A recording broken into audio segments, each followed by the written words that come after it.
É engraçado, Jolie, que o tema que a gente vai abordar hoje, aproveitando que nós estamos falando lá da FIFA e da Clínica de Montenegro, eu faço muito planejamento através de fotografias que eles enviam e de tomografias.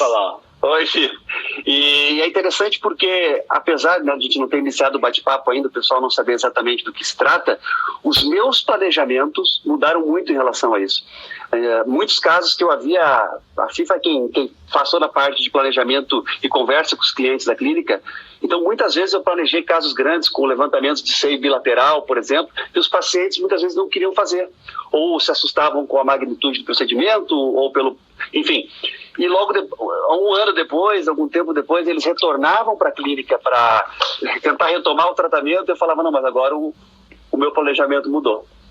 Agora nós vamos caminhar de outra forma, bem mais simples. Então, acho que vai ser bem interessante o nosso assunto de hoje. Mudar é bom, né? Mudar faz parte. Quem não muda, não sai do lugar, né? E agora a gente está num momento de mudanças impostas, né? Isso é uma loucura, né? E todo mundo está tendo que se adequar, né? E essa resiliência, até certo ponto, flexibilidade, né? Jogo de cintura é fundamental. Sim, sem dúvida. A minha rotina está igual, Jolie. Claro, tirando a questão de nós não podemos vir para a clínica, mas eu estou procurando fazer exatamente a mesma rotina, o horário, se você pode acreditar, eu estou dormindo ainda mais cedo do que eu dormia. Eu estava dormindo antes do sol se pôr. Acordando cedo e tentando manter a rotina normalmente. É isso aí. Muito bom. Vamos lá, vamos sim. Então vamos oficialmente começar a nossa terceira live do Implante PL, hoje com o nosso querido professor Cássio Hort, do grupo do Implante PL, ou seja, mais um jogador do nosso time, discutindo o tema osteodensificação, um tema super atrativo, super atual, até certo ponto novo, e que certamente dá margens aí a uma bela discussão. E o Cássio tem se envolvido diretamente com esse tema já há algum tempo, inclusive do ponto de vista científico, né? Além da atuação clínica, com alguns trabalhos que a gente vai conversar também ao longo dessa live.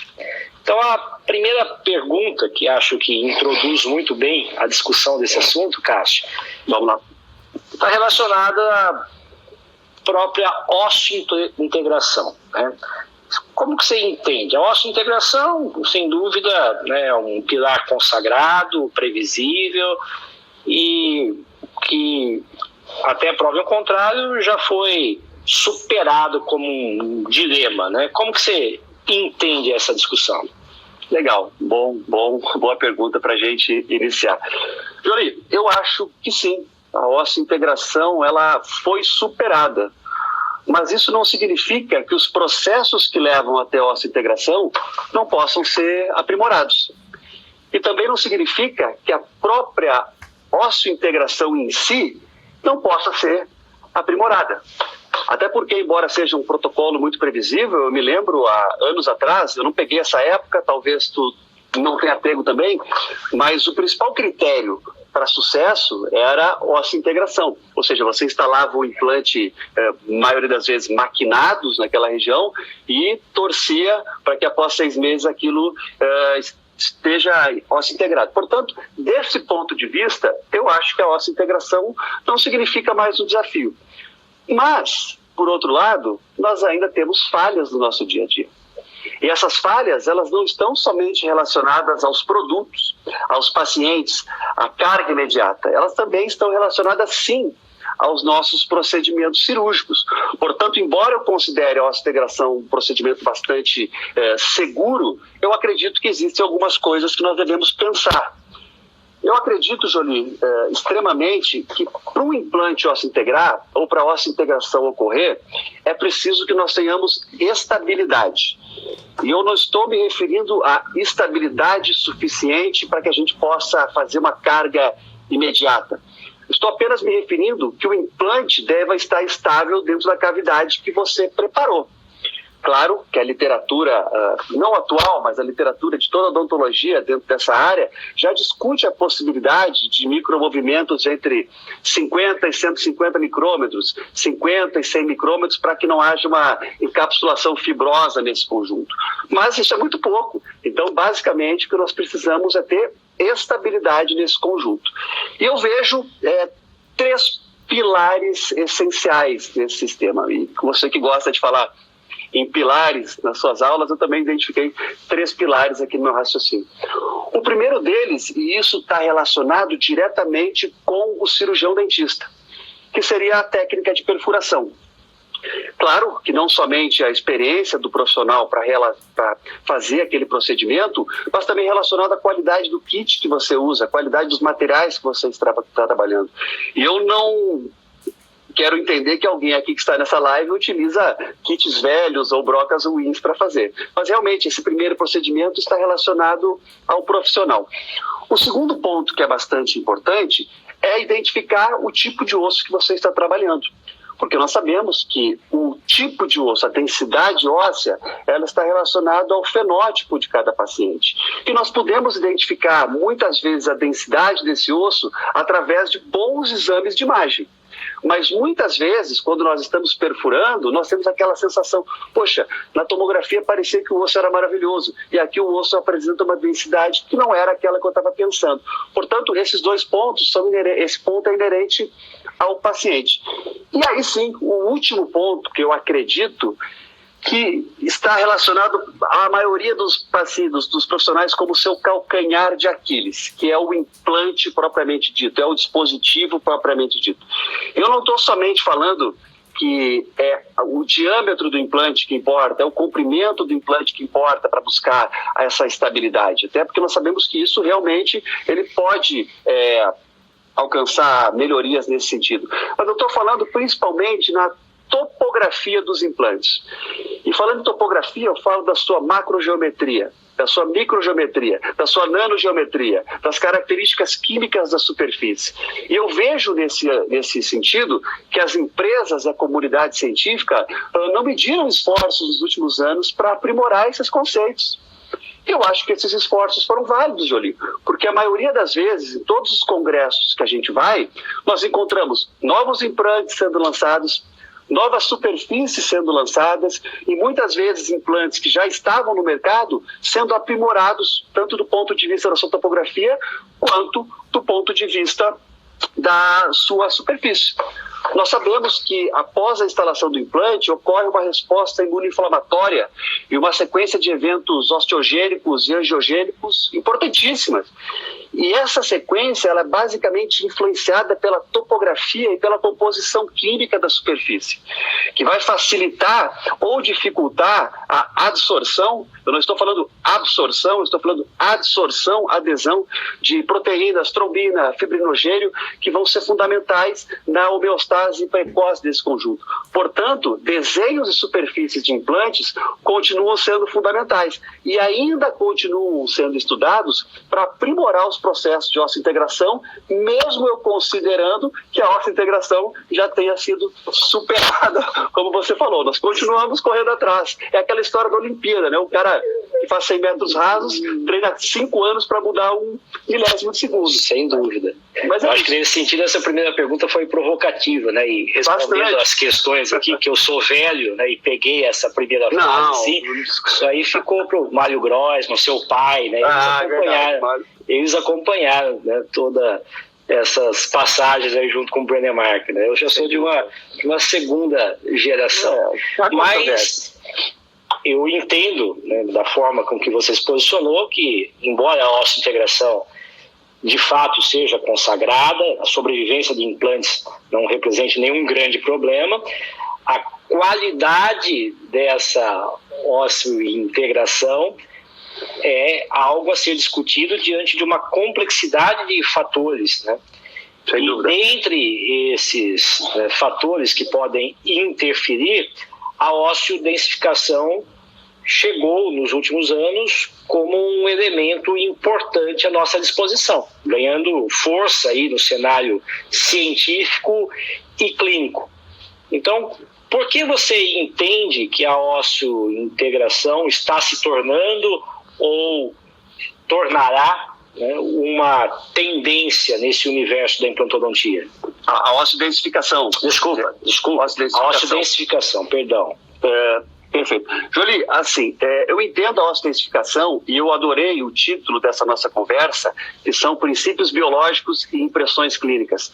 E isso me dá a liberdade de eu falar o que eu quiser, porque quando a gente vai avaliar, de fato, as evidências disponíveis dentro desse cenário, nós temos a maioria trabalhos pré-clínicos, histológicos e modelo animal, e alguns trabalhos mecânicos e outros case reports muito interessantes. Mas me dá liberdade para falar das nossas impressões clínicas e, na minha opinião, são excelentes e nós vamos discutir isso. Porque eu acho que a osteodensificação poderá, e você falou muito bem, porque nós temos que ter evidências para isso, poderá se tornar uma tendência. Eu acho que apesar, então, do que a gente discutiu antes, dos esforços da comunidade científica e das próprias empresas em relação a melhorar os materiais de implante, superfície, enfim, eu acho que pouca atenção foi dada para a otimização do local. A otimização do local que vai receber o implante. A perfuração, que é a técnica que nós utilizamos atualmente para instalar os implantes, ela se baseia numa técnica de corte e remoção de osso. Ou seja, basicamente você está criando um espaço para que você possa colocar o implante, né, para caber o implante dentro do osso. Mas, geralmente, esse tipo de protocolo me parece que está sendo adaptado de outras áreas que não áreas envolvendo a biologia. Por exemplo, eu estou sentado aqui nessa mesa aqui no implante péreo hoje e tem uma base de metal e uma base e as pernas de madeira. Eu percebo claramente que tem um parafuso passando por esse metal e transfixando a madeira. E provavelmente, para fresar isso aqui, foram utilizadas fresas semelhantes àquelas que nós temos na odontologia. Eu preparei algumas imagens, essas são imagens de fresas que eu utilizo, de empresas que eu trabalho e adoro trabalhar, mas quando nós vamos observar o desenho delas, existem diversas outras no mercado, nós vamos perceber que os desenhos delas são muito semelhantes a outros tipos de fresas já utilizados anteriormente para outras funções. Portanto, me parece que houve uma adaptação da engenharia em direção à biologia, e não o contrário. E isso me deixa, entre aspas, preocupado, né? Eu acredito que isso pode levar a alguns problemas. E um outro problema bastante comum entre o nosso dia a dia é que no momento que a gente vai remover a broca, que a gente estava fazendo a osteotomia, nós encontramos imagens como essa. Jolie, eu acho, sinceramente, que eu estou sendo muito bonzinho em mostrar essa imagem, porque grande parte das vezes, diante de cenários de ossos mais densos ou mesmo de ossos regenerados, quando a gente remove, muito maior. E a partir do momento que a gente está fazendo isso, eu percebo que a gente está removendo aquilo que há de mais importante na nossa cirurgia. Porque quando nós vamos planejar um caso clínico, frequentemente nós percebemos que na tomografia e na avaliação clínica que falta osso, não está sobrando osso. Então, nesse sentido, nós estamos usando uma técnica para tirar aquilo que nós mais precisávamos, nós estamos tirando o ouro da jogada. Além disso, Jolie, eu percebo que a perfuração óssea, a técnica subtrativa, ela é uma técnica que pode levar a outras complicações. Claro que nós sabemos que no momento que a gente está fresando sem a irrigação correta, nós vamos ter uma geração de calor abundante que pode levar a uma necrose superficial. Isso já é sabido e pode ser utilizado em outros sistemas também. Mas o mais importante, você quando está fazendo um implante, você percebe muitas vezes que a topografia do osso não é 100% homogênea. Muitas vezes quando a gente começa a fresar para colocar o implante, a gente percebe que tem que aumentar a rotação, aumentar o torque do motor, e isso significa que o osso pode ter densidades diferentes dentro da mesma região.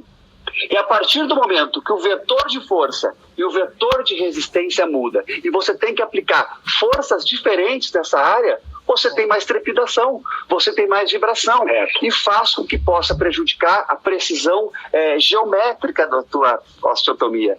Quantas vezes você está fazendo um implante, seguindo aquilo que a empresa lhe disse, juntamente com aquela sequência que geralmente vem escrita no kit, e aí você prepara corretamente diante do osso que está escrito lá, e no momento que você coloca o implante, você não tem a estabilidade que você achava que ia ter. E isso pode ter sido prejudicado em função disso. E aí eu vejo a osteodensificação como uma possível, vamos dizer assim, uma possível ferramenta importante. O que ela traz de novo nessa história pra gente? Pois é, na minha opinião, a osteodensificação, quando utilizada no sentido anti-horário, ela não pode ser considerada uma técnica de osteotomia, porque ela não remove o osso. Claro que nós estamos falando no sentido anti-horário. Existem diversas maneiras de utilizar.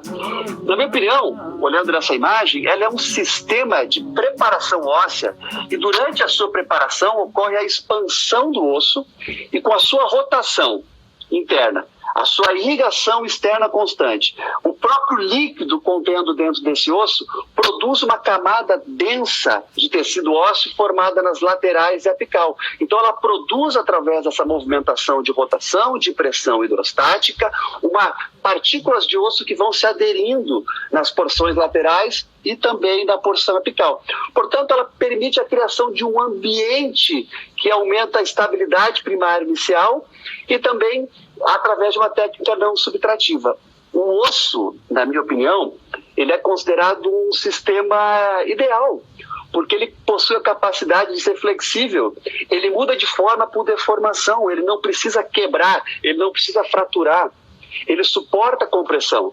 Então, o método proposto por essa técnica utiliza as capacidades plásticas e viscoelásticas desse osso, aplicando uma carga controlada, uma carga menor que o osso é capaz de receber.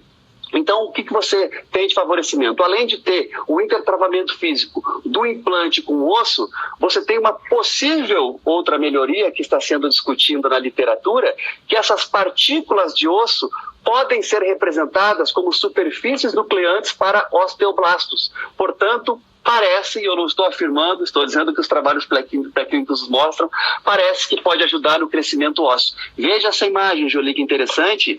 Quando a gente avalia uma microtomografia, são imagens da própria empresa, está no catálogo da empresa, você percebe que não há nenhum momento uma imagem que haja um espaço entre o osso e as oscas do implante. Há um preenchimento, há uma densificação dessa área e apicalmente a gente percebe que também houve uma produção de partículas ósseas que se deslocaram até esse local. Nessa imagem inferior também podemos ver isso. Mas mais interessante que isso, para a gente poder relacionar, olha isso aqui. Isso é uma imagem de uma cirurgia minha e para vocês entenderem como foi feita, o primeiro passo, a primeira perfuração, foi realizada com uma fresa convencional. E a segunda perfuração, a perfuração mais posterior, foi realizada com a fresa de osteodensificação no sentido anti-horário. E as duas fresas tinham o mesmo diâmetro. E o que a gente percebe claramente nessa imagem? Na imagem onde foi feita a técnica subtrativa, você percebe que há evidentemente, sangue envolvendo dentro dessa cavidade e uma imagem de corte. E a imagem onde foi feita a densificação, você percebe que, além de ter uma camada densa de osso, você consegue chegar claramente às partículas sendo adaptadas a essa região, você percebe que a osteotomia, que no meu caso chama de preparação óssea, é menor. Por que ela é menor? Jolie, quando nós estamos trabalhando com técnicas de expansão, diante de outros dispositivos, o que a gente sente? Quando você tira a fresa, que você não está cortando, o osso volta para o centro da cavidade. E isso é conhecido na literatura como spring-back effect. Ou seja, além de você ter, num primeiro momento, a estabilidade aumentada pelo travamento, você tem provavelmente essa volta do tecido em direção ao centro do implante que faz ainda a sua estabilidade ser aprimorada. E existe uma discussão clara na literatura, a meu ver, que muitos argumentam que a estabilidade primária relacionada ao torque é o indicativo claro para a estabilidade primária. Outros indicam que não, que a frequência de ressonância pode ser mensurada de uma maneira mais adequada. E sendo assim, eu acredito que essa técnica e essa, além da dentificação, a volta do osso para o centro do implante pode suprir essas duas características e agradar as duas linhas de pesquisa. É isso que eu penso sobre a osteoidentificação. Legal. Então, ouvindo você falar aí com tanta propriedade, né, eu chego talvez a uma conclusão pessoal, que talvez vá além de uma técnica, né? É um novo conceito de tratamento. Eu acho que é nesse sentido que a gente tem que parar para pensar. Talvez não seja mais uma simples técnica, e sim uma mudança de conceito, né? Sem dúvida. Eu estou vendo algumas perguntas surgirem aí, eu sei que algumas serão respondidas, né, em relação ao comportamento da técnica em ossos mais corticais, em áreas mandibulares, né, embora essa situação clínica já ilustre uma condição como essa, né, mas claro, você vai voltar a falar disso lá na frente, né? Mas eu acho que tem uma questão central que está sendo muito discutida atualmente, né, no cenário clínico e também científico, em relação ao comportamento, vamos chamar, desse osso condensado, né, o autoenxerto, que talvez ele pudesse atuar, entre aspas, negativamente, como uma barreira física, dificultando a cicatrização e, consequentemente, a osteointegração. Será que isso faz algum sentido? Né? Tem evidências para isso? Como você entende essa discussão? Vamos lá. Eu vi que tinha uma pergunta bem interessante falando sobre revisão sistemática, meta-análise. Depois a gente discute isso no final. Eu acho importante lembrar. Talvez ele não esteja no início da live, quando eu falei sobre a literatura, mas nós vamos voltar lá. Bom, Jolie, surgiu nos últimos tempos alguns trabalhos questionando isso. Será que esse autoenxerto, esse osso que está condensado, ele não vai impedir a migração celular e não favorecer a osteointegração?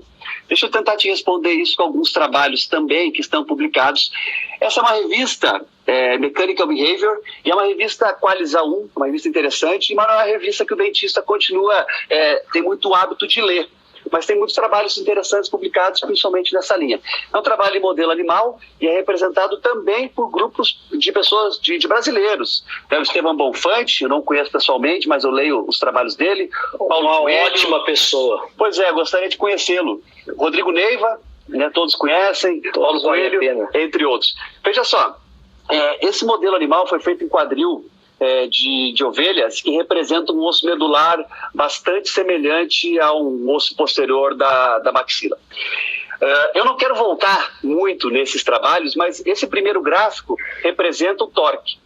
Então, eu queria só, além de uma impressão clínica minha, eu gostaria de afirmar que a maioria dos trabalhos pré-clínicos que estão sendo feitos mostram que sempre o torque tem uma melhoria nesse sentido. E aqui nós estamos vendo três situações. A situação onde representa a utilização de uma fresa convencional, a utilização da fresa de osteointensificação no sentido horário, que também pode ser utilizado, e no anti-horário. Então, isso é um fator que a gente não vai discutir. Mas quando a gente avalia aqui o contato osso-implante dessa técnica, parece também que, nesse primeiro gráfico, que nós temos mais osso, contato de osso-implante ao redor, utilizando essa técnica. Então, me parece que não atrapalharia, entre aspas, esse pó de osso. Mas olha só, Jolie, nesse mesmo trabalho, quando a gente começa a falar de histologia. Isso é legal, hein, gente? Isso é muito legal, porque embora a histologia seja uma matéria chata da faculdade, o pessoal não gosta, mas olha que interessante isso. A primeira histologia relacionada com técnica de subtração, técnica de fresagem com fresas convencionais. A segunda, utilizando as fresas de osteoidentificação no sentido horário, que também cortam e produzem dentificação também. Isso é outra discussão. E a última delas representa uma técnica de osteoidentificação no sentido anti-horário. E nesse trabalho, pelo menos nesse trabalho, foi mostrado que essa parte condensada, esse autoenxerto, ele não impediu a migração de células necessárias para a osteointegração, ela aumentou o volume de osso ao redor do implante e, mais surpreendente, essas partículas de osso serviram como superfícies nucleantes para osteoblastos, ou seja, elas além de não atrapalhar, segundo esses autores, elas inclusive podem fazer com que nós tenhamos uma osteointegração acelerada e um padrão de osteointegração melhor. Novamente, são estudos pré-clínicos, né, e são afirmados, essas informações são tiradas de lá. Mas vamos lá. Aí surgiu uma outra dúvida, Jolie. Olha só, quando você fresa com a osteodensificação e você coloca o implante, essa distância da margem da fresagem até o implante, ela é muito curta, portanto não representaria um grande problema. Mas aí começou esse trabalho também, foi o penúltimo trabalho publicado de osteodensificação nas plataformas de saúde, e também representado pelo Rodrigo Neiva e pelo Paulo Coelho. Eles fizeram a mesma coisa, só que dessa vez eles não colocaram os implantes. Eles fresaram com a técnica convencional, eles fresaram com a técnica de osteodensificação, utilizando o sentido horário, e utilizaram a fresa de osteodensificação no sentido anti-horário. E eles mostraram, e você pode ver aqui na histologia do lado direito, que não houve novamente nenhuma barreira que impedisse a migração celular para a cicatrização, dessa vez não osteointegração, para a cicatrização. E se você perceber com muito carinho, você vai identificar que essa área está inclusive mais preenchida. E isso pode ser uma justificativa, não estou afirmando, pode ser uma justificativa da presença dessas partículas de osso sendo nucleadas também por células que vão favorecer a osteointegração. Portanto, o que está começando a ser estudado não indica que essa barreira física vai impedir algo, e talvez indica que ela possa, inclusive, contribuir na osteointegração. E isso realmente me deixa bastante, vamos dizer assim, entusiasmado com essa possibilidade. E essas imagens são bem evidentes, né? Elas são realmente evidências importantes. Eu estou acompanhando os comentários aí, Cássio, talvez você não esteja tão atento, né? Não estou conseguindo olhar. Mas acho que é uma questão importante. Perguntaram qual que é esse sistema, né? Vieram algumas informações equivocadas, outras corretas, mas sem approaches comerciais, mas deixando bem claro, esse é o sistema, né, Versa. Com comercialização aqui no Brasil pelo Welfer, tá? Exatamente. Não tem nada a ver com o outro fabricante citado aí, que faz, na verdade, peças que são mais próximas aí de expansores do que de osteodensificadores, tá bem? Isso. Mas, Cássio, continuando essa discussão, uma pergunta agora direta, né? Então, quais seriam os reais benefícios clínicos da utilização da osteodensificação? Vamos lá, eu posso falar sobre os benefícios que eu visualizo no nosso dia a dia e os possíveis benefícios, eu sempre gosto de falar isso enquanto nós não temos ensaios clínicos randomizados, os possíveis benefícios clínicos que nós teríamos através da interpretação desses resultados preliminares que a literatura me coloca. Jolie, eu não gostaria de voltar nisso, mas eu vou voltar simplesmente para mostrar que a maioria dos trabalhos que todos forem procurar na literatura vão mostrar inicialmente o torque, tá? A estabilidade do implante mensurada pelo torque, que existem várias maneiras de mensurar a estabilidade, mas mensurada pelo torque, frequentemente é mais alta. Tá? E eu percebo isso no nosso dia a dia, nas áreas fresadas ou preparadas com a osteodensificação, realmente a gente atinge níveis de torque bem interessantes em relação às técnicas subtrativas. Além disso, existem outras coisas que possivelmente possam nos ajudar no futuro. Essa é outra revista interessante, que não é costume da área da odontologia ler, Material Science Engineering, que é uma revista também com a ALISA 1, e é uma revista, um trabalho feito também pelo grupo brasileiro, novamente, a mesma turma, Estevão Bonfante, Paulo Coelho, Rodrigo Neiva. E o que eles comentam nesse trabalho? Eles utilizaram técnicas de perfuração. A primeira, a técnica de perfuração regular, com as fresas convencionais. A segunda, a técnica de perfuração no sentido horário, utilizando as fresas de osteodensificação. E as fresas de osteodensificação no sentido anti-horário, a osteodensificação propriamente dita. Só que aí eles tiveram a grande sacada de instalar implantes maquinados em um grupo e implantes com superfície tratada em outro grupo. E olha que interessante, apenas um pedaço desse trabalho. Presta bem atenção no que eu vou dizer aqui agora, porque é difícil, eu me atrapalho para falar isso. O padrão de osteointegração atingido nas áreas que foram tratadas com osteodensificação e a utilização de implantes maquinados foram comparáveis aos padrões de osteointegração naquelas áreas que foram tratadas com superfície tratada com a perfuração regular. Portanto, eu não estou afirmando que você tratar osso-densificação e colocar um implante maquinado, você vai ter uma osso-integração melhor do que o implante tratado convencional. Eu estou apenas demonstrando aquilo que está escrito no primeiro trabalho da literatura, mostrando que talvez nós tenhamos, além de travamento adequado, nós possamos ter de novo, como você falou, um padrão de osso-integração diferente. E isso, claro, deve ser estudado. Estamos em ensaios pré-clínicos, mas isso seria fantástico, nós mudar o padrão de osso-integração. Outra situação clínica que eu vejo perfeitamente, e essa é outra situação que eu percebo, não somente a literatura, se diz em relação às técnicas de expansão de rebordo. A gente tem usado isso muito no nosso dia a dia. E esse trabalho é um trabalho que me chama bastante atenção. É um trabalho do grupo do professor Paolo Trisi, da Itália. É um trabalho modelo animal, em vivo novamente, utilizando a crista ilíaca de ovelhas. Quando eles começaram, e isso está na discussão do trabalho, é interessante ler a discussão desse trabalho, quando eles começaram a fresar para colocar os implantes de 5 milímetros de diâmetro por 10 nos dois grupos. O grupo que era fresado convencionalmente e o grupo com a técnica de osso-densificação. Mas eles perceberam, durante essa trajetória, que durante a perfuração com a técnica convencional e instalação do implante, fenestrava o osso vestibular. Então, eles resolveram modificar o trabalho. O que eles fizeram? Eles instalaram implantes de 3,8 milímetros de diâmetro com a técnica convencional e implantes com 5 milímetros de diâmetro com a técnica de osso-densificação, apostando na possibilidade de expansão do osso. E olha que interessante. No grupo onde foi utilizado os implantes de 3,8 milímetros, nós verificamos que sim, que há presença de osso em toda a circunferência desse implante. Muito legal. Mas, ao mesmo tempo, no grupo onde foi utilizado os implantes de 5 milímetros com a técnica de osso-integração, nós tivemos não só a presença também de osso ao redor de todo o implante, mas também foi observada a densificação das paredes e não somente o milímetro que está próximo ao implante. Oi, Cássio, o pessoal falou que travou um pouquinho, né? Volta 30 segundos aí na sua conversa, desculpa. Vamos ver se eu me lembro aqui. Eu vou... Aqui não travou. Bom, eu vou voltar, acho que o Marcelo está então não travou. Não travou não. Então, Marcelo, depois me manda um e-mail e a gente discute. Isso aí. Desculpa, legal. Vamos em frente. Eu vi que tem gente pedindo as referências também, eu deixo meu e-mail e a gente conversa. Isso. Mas vamos lá.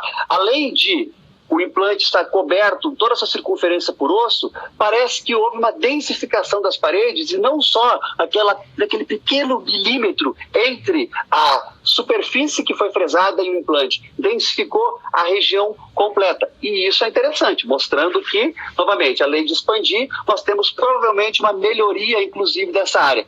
Além disso, Jolie, falando de parâmetros clínicos, foi identificado, depois de 8 semanas, uma presença histológica de um aspecto granular que não é usual na osso-integração. Portanto, parece, observando essas imagens, que está havendo uma atividade óssea continuada após as 8 semanas. E isso, novamente, vai de encontro ao que você falou. Pode representar uma modificação no padrão de osso-integração. Voltando a padrões mecânicos, vamos dizer assim, neste trabalho nós não tivemos a modificação do contato osso-implante, os resultados foram semelhantes, mas o volume ósseo foi diferente, e isso é um achado importante, e o torque de remoção, depois de 8 semanas, também foi aumentado quando nós utilizamos a técnica de osso-densificação. E isso pode indicar que talvez a osso-integração seja diferente quando nós utilizamos, que o implante estava mais osso-integrado, vamos deixar agora para a gente pensar. Mas olha só, e embaixo tem uma outra condição que eu acho importante. Esse último teste é um teste que representa quando você instala o implante e depois do implante estar osso integrado, você aplica forças laterais e vê o quanto que esse implante balança, quanto que ele vibra. E isso também foi melhorado com a técnica de osso-densificação. Portanto, Jolie, além dos padrões mecânicos que nós estamos vendo, eu acredito que, como você disse, nós podemos ter uma melhoria na osso-integração, sem falar das outras aplicabilidades clínicas que eu acho que nós vamos discutir embasando em casos mais para frente. Muito bom. Eu tô me divertindo aqui com os comentários, Cássio. Pessoal impressionado como você se preparou, como você está estudando, né? Deus existe, entendeu? Tudo tem salvação, entendeu? Pois é. Então, mas a gente já vem falando disso há tempo, né, Jolie? Sem dúvida, com muita consistência. Né? Acho que isso é legal. As evidências justificando as preferências clínicas, né? Aí que a coisa caminha bem. Mas vamos lá. Eu acho que uma outra pergunta que, inclusive, alinha com alguns questionamentos que estão surgindo, de entendermos, né, que já foram descritas, todos nós já utilizamos outras técnicas para compactação. O que tem de diferente, Cássio? Quais são as reais diferenças e as vantagens de cada uma delas, especialmente da osteodensificação? Bom, Jolie, vamos lá. Como você bem citou, a técnica de Summers é uma técnica que está sendo utilizada há muitos anos e eu não sou capaz de chegar aqui e falar que isso não funciona porque eu estaria mentindo. Tá? É uma técnica que realmente está descrita e funciona bem. Mas quais são as diferenças que eu observo da técnica de osteodensificação em relação às técnicas já disponíveis e descritas na literatura? Primeiramente, a técnica de Summers, ela não é uma técnica que faz condensação por densificação. Ela é uma técnica que faz condensação por fratura. Então, isso já tem trabalhos, principalmente da época de 2005, do grupo do Butcher, se não me engano, Clinical Oral Implant Research, 2005, que discute isso. Que num primeiro momento você pode ter uma estabilidade primária melhorada, mas a partir do momento que certas regiões deste preparo têm fratura de trabéculas, essa região vai ter uma atividade osteoclástica importante antes de integrar. Então, isso já foi discutido que talvez a estabilidade secundária dessa técnica pode ser um pouco prejudicada. Eu não estou falando que não funciona, pelo amor de Deus. Além disso, Jolie, quem recebeu a técnica de Summers nunca mais esquece. Né, das marteladas, né, daquele barulhinho que você vai sentindo, apesar, né, de funcionar, você sente isso. E uma outra coisa que eu julgo bastante importante, porque eu já fiz muito técnica de Summers e faço ainda em algumas situações, é quando o paciente, vamos falar de parte clínica agora, quando o paciente não tem uma abertura de boca adequada. E aí como que você vai colocar o osteótomo de Summers e o martelo e posicionar o seu implante na posição adequada com essa técnica? Pode conseguir? Claro que pode, mas é mais difícil. É muito mais difícil. Portanto, além de você ter a possibilidade da Versa de melhorar a densidade, melhorar a região, você tem a possibilidade de posicionar o seu implante de uma maneira melhor, inclusive com técnicas guiadas que estão sendo desenvolvidas. Portanto, isso me representa um benefício clínico. Eu não estou discutindo aqui o que funciona, o que não funciona, porque a gente não tem evidências comparando, mas estou dando minhas impressões. Agora vamos falar dos expansores rotatórios. A gente utiliza isso há muitos anos, Jolie. Você sabe disso. Sim. E funciona muito bem. Na minha opinião, qual então é a diferença entre os sistemas rotatórios e o sistema da osteodensificação?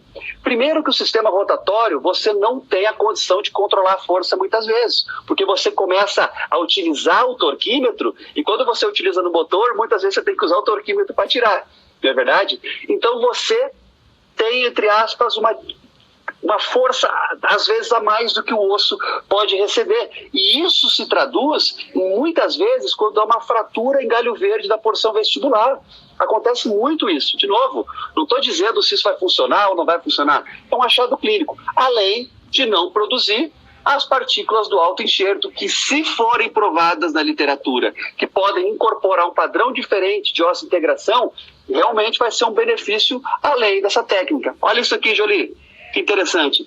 É um trabalho publicado também pelo SLET, se não me engano, em 2018, com 3 técnicas diferentes. Em tíbias de porcinas, os animais recém vieram a falecer nesse trabalho, estão frescos, e realizaram essas técnicas.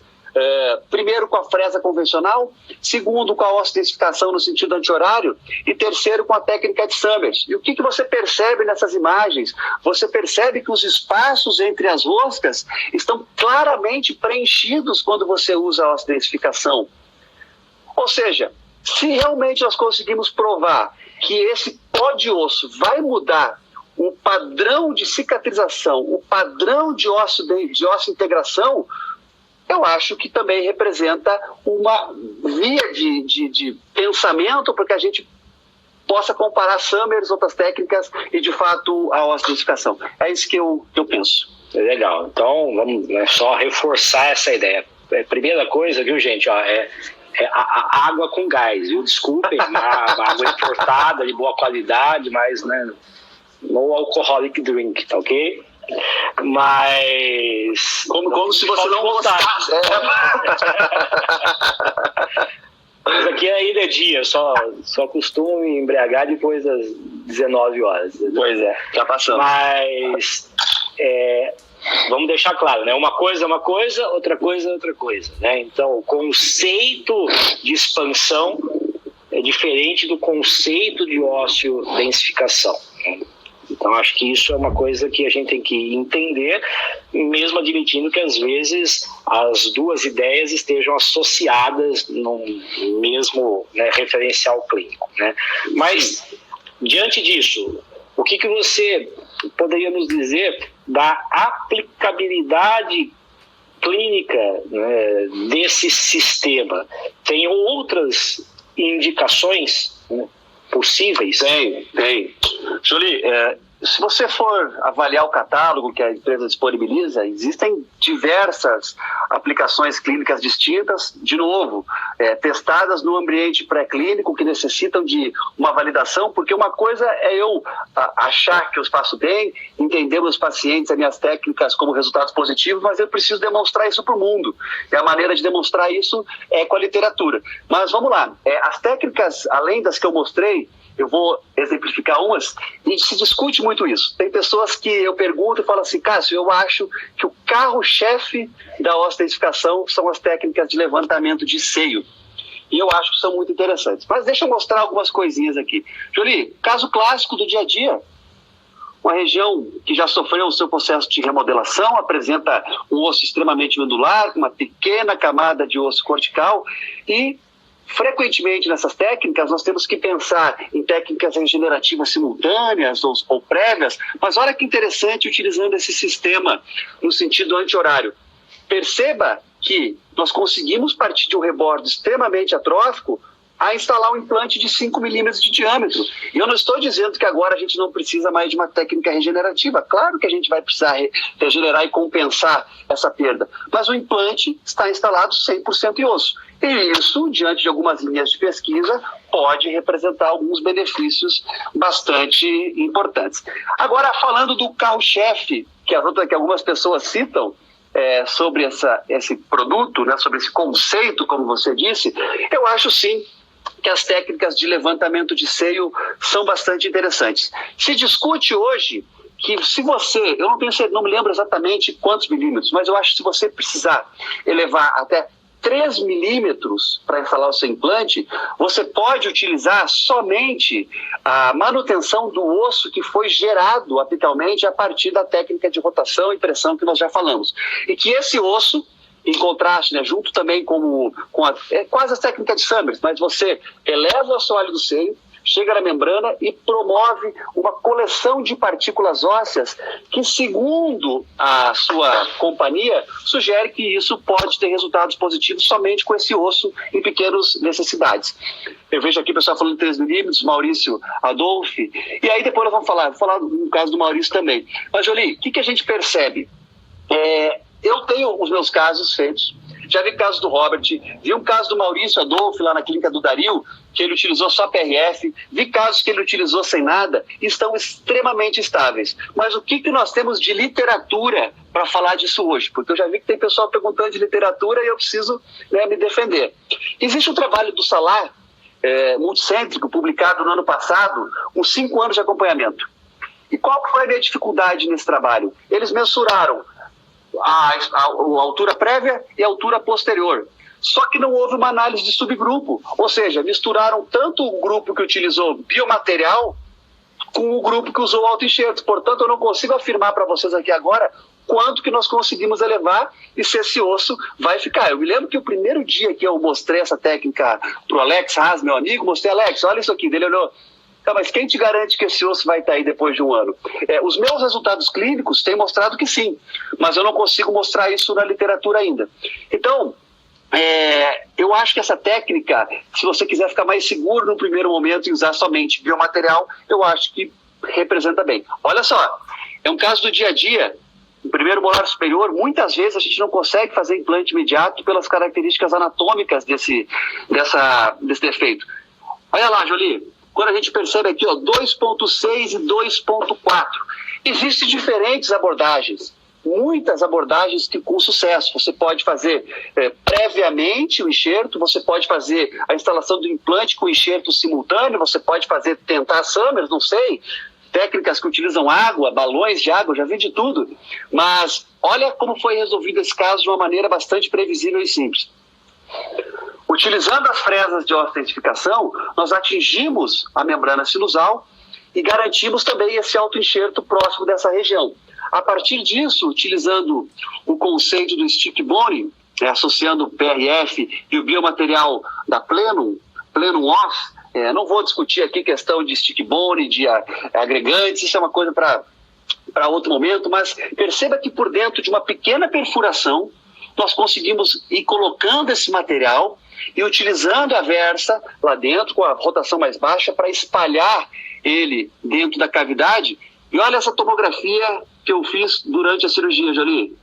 Linda. Você percebe a elevação do assoalho e percebe a presença do biomaterial. E aqui, muito interessante, nós partimos de 2.4, 2.6 e eu consegui colocar o implante de 4.5/10 da Plenum. Jolie, olha o final da cirurgia. Nós temos 4 suturas, nós não temos incisão vertical, nós não temos modificação da linha mucogengival, nós não temos, diante de um fenótipo gengival fino, nós não temos a possibilidade de ter uma recessão por causa da incisão. Realmente resolvido de uma maneira bastante simples. E aqui, uma imagem tomográfica antes, durante o procedimento e imediatamente após. Olha que interessante, cara. Essa imagem tomográfica imediatamente após está incrível. Sim, um pós-operatório gentil, 4 suturas, né? Olha que legal isso. Então, realmente, novamente, enquanto nós não temos evidência para discutir isso, alguém pode não acreditar, enfim, mas eu não estou aqui fazendo propaganda da empresa, mas eu considero isso fantástico. Eu sou fã desse conceito. Muito bom. E diante disso, já que você está admitindo que você é fã do conceito, nós resolvemos investir em algumas investigações científicas, algumas em andamento, algumas já com resultados preliminares. Eu queria que você dividisse conosco um pouquinho do que você tem liderado aí pelo nosso grupo em termos de pesquisas, Tá. Bom, nós temos hoje 3 pesquisas sendo conduzidas. Uma pesquisa clínica, que é a primeira pergunta quando eu vou falar desse tema, é o seguinte: pessoal, os sistemas nacionais funcionam da mesma forma que esse sistema? Então a gente começou a pesquisar isso, e num primeiro momento nós estamos vendo uma avaliação clínica que não, que realmente, além de outros pontos que eu não quero citar aqui, como, por exemplo, não ostentificação, simplesmente preparo, nós percebemos que o sistema tem um comportamento completamente diferente do ponto de vista de estabilidade. Essa estatística inicial, esse gráfico foi produzido novamente pelo meu amigo Alex Haas, coordenador da periodontia e da odontologia lá do Rio Grande do Sul, da Universidade Federal. Ele conduziu isso. Então a gente está vendo que esse comportamento é diferente. E aí nós avançamos para alguns outros trabalhos também em modelo animal. E esse trabalho está sendo conduzido pelo nosso grupo, pela Geórgia, e também do nosso grupo, pô. Do nosso grupo, mais do meu grupo do que de qualquer outra pessoa. Está em casa preparando a nossa comemoração depois. E também pelo Thiago Bezerra da Silva, meu amigo de Cuiabá, pelo Mike Bueno.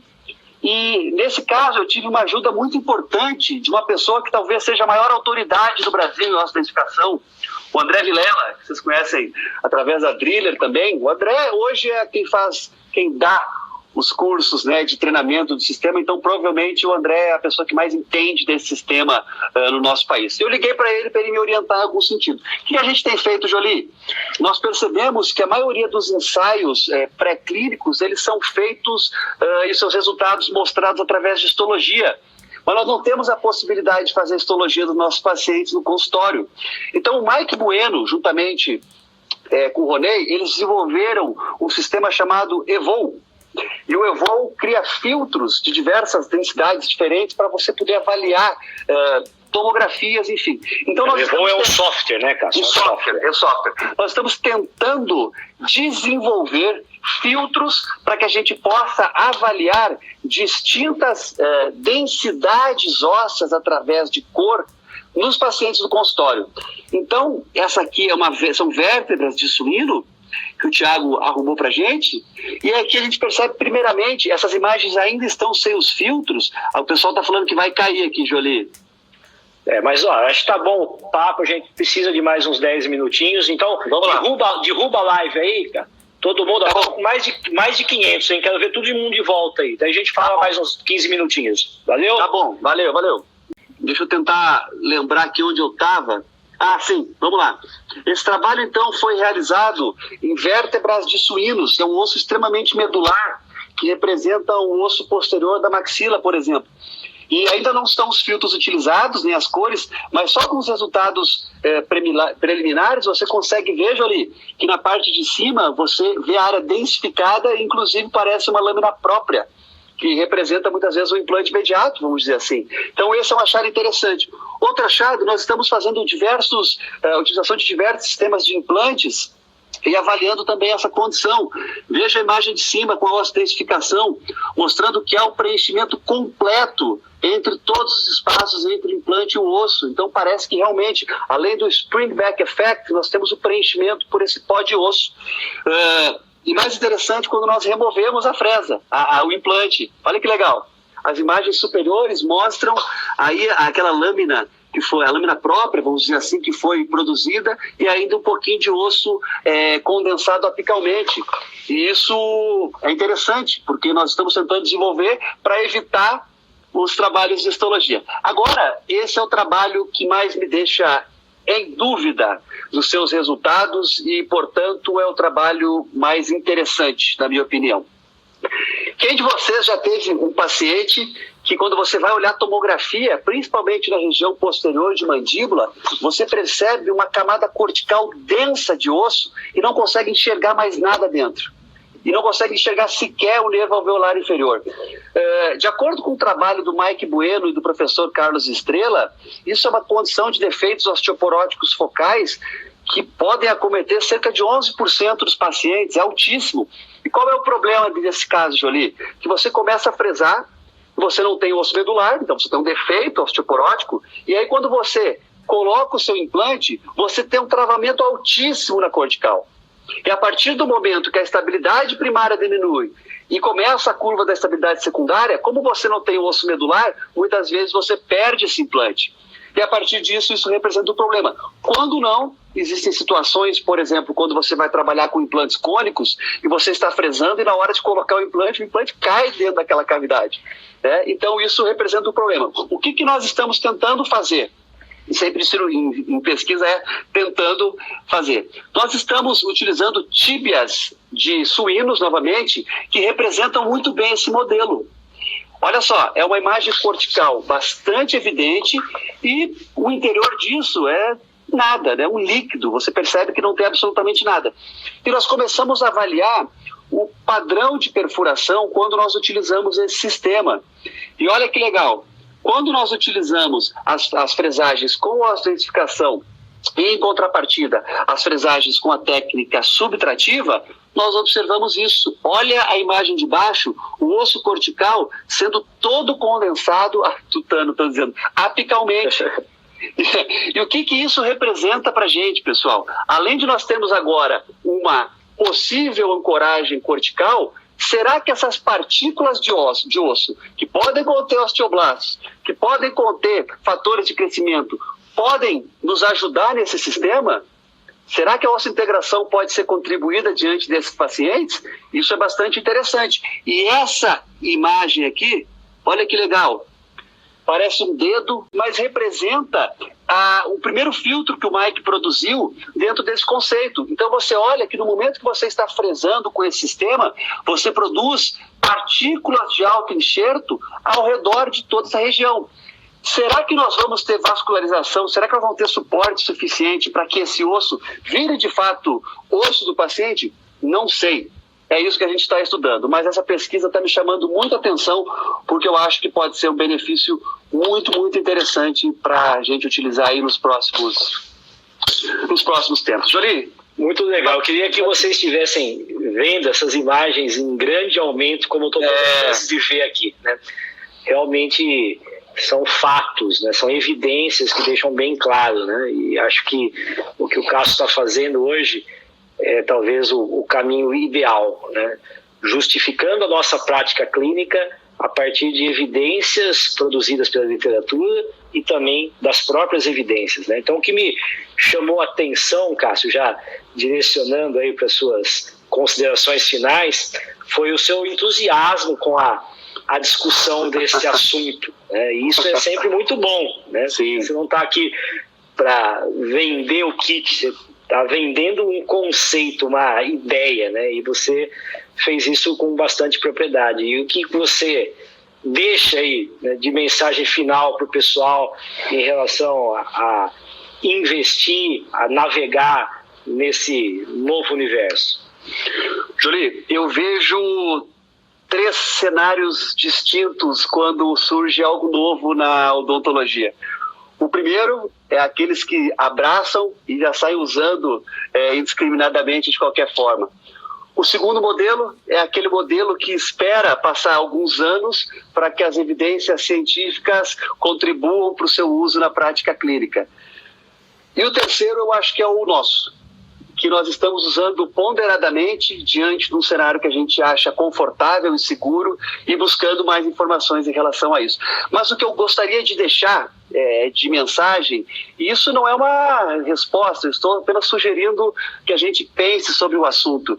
Alguma vez na tua vida tu já pensou em planejar uma cirurgia a partir da técnica de perfuração?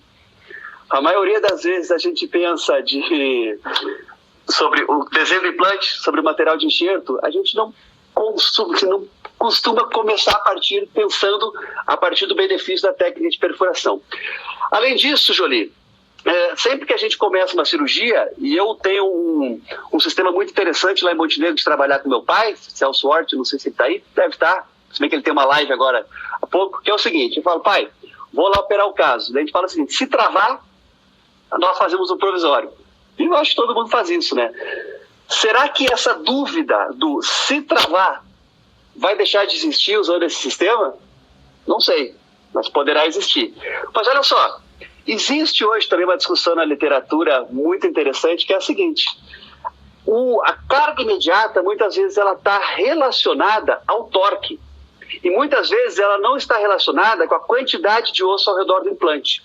Será que a partir do momento que nós temos a possibilidade de travar mais os implantes, será que nós não vamos estar exagerando em algumas situações de pouco osso diante do travamento excessivo? Será que nós não vamos estar exagerando a indicação de carga imediata? É para a gente pensar. Sugiro também que nós consigamos avaliar a longo prazo essa capacidade do autoenxerto no seio. Embora eu tenha resultados ótimos, eu gostaria que isso fosse avaliado clinicamente para que a gente possa ter segurança no nosso dia a dia. E, evidentemente, gente, nada é feito sem evidência científica. Nós estamos aqui expondo as evidências que nós temos e entusiasmados com essas evidências. Mas precisamos transcender do modo pré-clínico, agora colocando no clínico. Eu não posso chegar aqui e falar para o cara que perfura há 20 anos o implante e dizer que ele está errado e que a técnica de osso-dentificação vai melhorar o trabalho dele. Eu acho que a gente precisa de justificativas e precisamos, acima de tudo, de evidências científicas para que a gente possa concluir o nosso raciocínio e beneficiar os nossos pacientes, que realmente é o objetivo de tudo. É isso, Jolie. Cássio, tem uma série de perguntas que depois a gente pode dar uma atenção especial em relação ao protocolo propriamente dito, né? Sequência de fresas, velocidade, torque, mas acho que você pode também passar essas informações técnicas juntamente aí com a literatura para o pessoal. E realmente eu estou muito feliz, né, de ter moderado essa atividade, acima de tudo por senti-lo, né, absolutamente à vontade, né? A gente teve o prazer, né, de participar de toda a sua formação, desde os primeiros momentos, né? E uma frase que me acompanha já há muitos anos, né, que o sucesso do homem só se evidencia quando os seus projetos admitem continuidade, né? E acho que eu, Paulo, Robert, já estamos ficando velhinhos, né? Mas hoje a gente pode dormir tranquilo, né? Sabendo que a bandeira do implante pélvico será sempre levada adiante, né? Com simplicidade e, acima de tudo, com seriedade, né? Então, obrigado de coração pelo seu tempo, pela maturidade que você demonstrou, pelo carinho que você teve com os nossos seguidores aí, para que essa atividade corresse aí no mais alto nível técnico e científico. E eu queria também agradecer ao público, né, que tem acompanhado as nossas lives, né, mantendo esse mesmo número de participantes, né, 500 participantes desde a primeira edição. E claro que isso vai aumentar gradativamente. E confessar a vocês que há 2 semanas atrás, quando nós decidimos, né, apostar nesse novo universo, para a gente, né, absolutamente novo universo, né, das lives, do Instagram, nós nem tínhamos Instagram, fomos abrir as contas para podermos começar a nos comunicar, demos assim, esse prazo de 2 semanas, né, para reavaliarmos os nossos objetivos futuros em relação a esse tipo de atividade. E eu já posso antecipar aos senhores, né, que com 3 lives, né, decorridas, nós vamos seguir em frente, né, não só durante esse período aí de afastamento social, mas entendendo que essa comunicação à distância pode manter a chama, né, da perioimplantodontia acesa. Então eu queria agradecer enormemente a paciência de vocês. Eu vejo mais uma vez que desses 500 participantes, 400 pelo menos eu posso tratar pelo primeiro nome, sei onde moram, sei o que fazem, sei onde estiveram conosco em algum momento da formação. E essa família implante pélvico, né, que a gente sempre valorizou, realmente pode crescer, né, até mesmo nesse momento tão difícil para todos nós, né? Então, já antecipando a sequência das nossas atividades para que vocês possam nos ajudar na divulgação, na terça-feira nós seguiremos com o Guilherme Carrilho, um outro cracaço do nosso time, falando aí de sorriso gengival, do planejamento até a condução da etapa cirúrgica e restauradora. E a partir da próxima quinta-feira nós vamos também contar com a participação de alguns convidados, né, amigos do implante pélvico, profissionais que contribuíram para a nossa formação, que ao longo desses anos estiveram conosco em diferentes segmentos, né, não só na perioimplantodontia, mas também interrelacionando com outras áreas da odontologia, né. Já antecipo que o professor Celso Hort estará conosco, né, aqui algumas sessões, e a partir de então nós vamos sempre alternar uma das lives semanais com um dos professores do nosso time, revezando essa discussão da perioimplantodontia, e a outra sessão semanal com um convidado muito especial selecionado a dedo para vocês. Então, de coração, obrigado pelo carinho, né?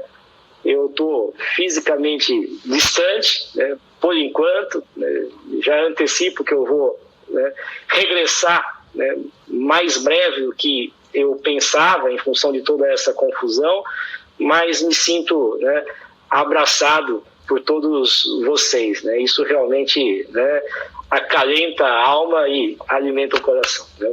Um beijo de coração, Magrão, Beijo, querido. Valeu, Jolie. Foi muito bom estarmos juntos. Obrigado, Jolie. Até a Queria próxima. só falar uma coisinha aqui mais, porque tudo que a gente faz aqui no Implante Pério não depende somente de nós, dentistas, vamos dizer assim, equipe. Eu tenho visto aqui, entrando agora, pessoas que fazem parte do nosso time há bastante tempo e fora da área botar a mão no paciente em si. Então, eu estou vendo a Gisele e mandar um beijo, então, para todos os que compõem o nosso grupo, fora dos 5, né? A Gisele, a Meire, o Marcelo, que é o responsável por toda a nossa área de mídias, o Gel, a Marcela, e acho que eu falei de todo mundo, né? Além da Geórgia, claro. E é isso. Só acho que realmente é importante reconhecer que tudo isso que está sendo feito, tanto da parte clínica e dessas outras partes, tem o dedo deles também. Então é muito importante reconhecer que se não fossem eles, a gente não poderia fazer quase nada. É isso. Muito bem lembrado. Valeu, gente. Vamos fechar. Beijo, abraço. Tchau, tchau. Beijo.